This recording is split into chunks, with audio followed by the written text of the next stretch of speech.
तुकाराम मुंढे यांचा पुढचा target Chinese food असणार आहे. चायनीज फूडकडे लक्ष द्या अशी लोकांची मागणी असल्याचं तुकाराम मुंढे यांनी सांगितलंय.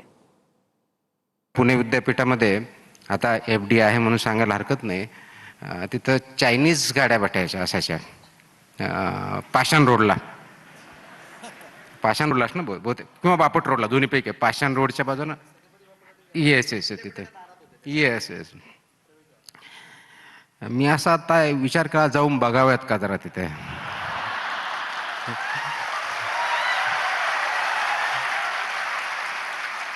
आणि कदाचित आश्चर्य वाटेल, माझं पहिलं चायनीज फूड मी तिथं खाल्लेलं आहे.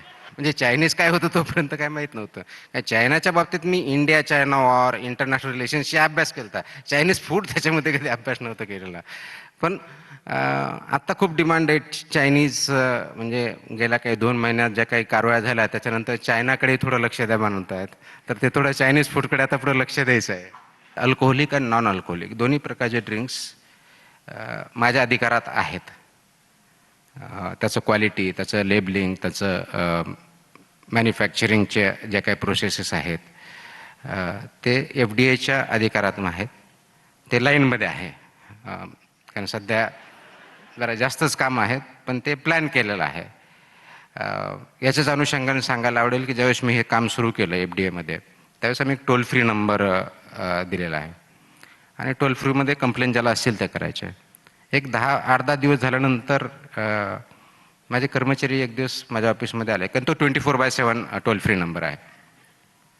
जे कंट्रोल रूममध्ये बसतात, रात्री अटेंड करतात, ते आले म्हणलं सर भेटायचं आहे. म्हणलं बोला काय इश्यू आहे. तर ते म्हणे जरा रात्रीची ड्युटी मला सकाळी भेटेल का. म्हणलं काय झालं. नाही रात्री थोडा त्रास होतो. म्हणलं उलट कमी कॉल येत असतील, इथं पण दिवसभर जसे मान तसे पण नसतील.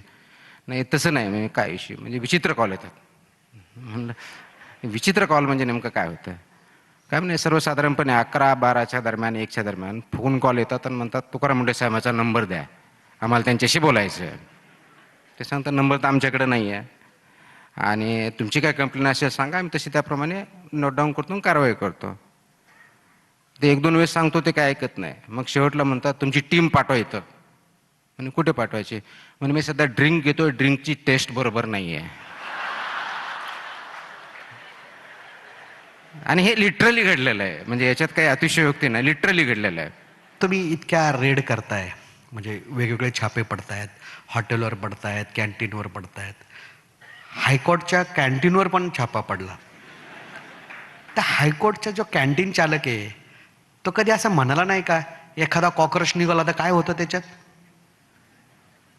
त्या अन्नाच्या डिशमध्ये एखादा कॉक्रोच असेल तर काय होणार. काय चालेल, एखादा कॉक्रोच तर चालतोच ना. आय थिंक कॉक्रोच काय असतं आपल्याला पाठीमागच्या काही दिवसामध्ये कळलेलं आहे. त्यांना कळलंय.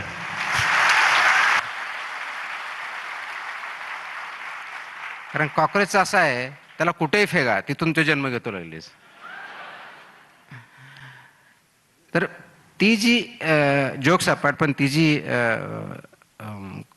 हायकोर्टाच्या कॅन्टीनवरती जे इन्स्पेक्शन झालं, it was as per the directives of the high court only. ही आदल्या दिवशी काही ते हिअरिंग झाली होती. त्या हिअरिंगमध्ये काहीतरी विषय आला होता की तुम्ही फक्त प्रायव्हेटवर करता का, government establishment, semi government establishment याच्यावर करता. आम्ही सांगितलं आम्ही सगळीकडेच करतो. मग आमची तपासली आहे का. तर ते म्हणले नाही आहे, तपासून घ्या. म्हणून आम्ही दुसऱ्या दिवशी जाऊन तपासले. एवढंच केलं बाकी.